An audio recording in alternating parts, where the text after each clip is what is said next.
How to add pixel code in Shopify. It is an easy process. What you'll have to do is going through the Shopify page first. First of all, make sure you sign in and then go to the settings once you're there.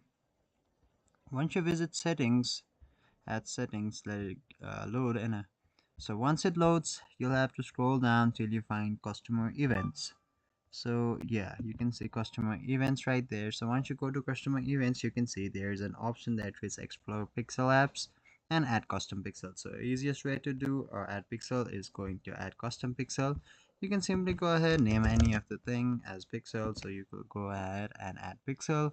Of course, you can enter the code manually, or you can also copy or paste. If you got it from somewhere, you can track the permission, data sale, and different other things from here.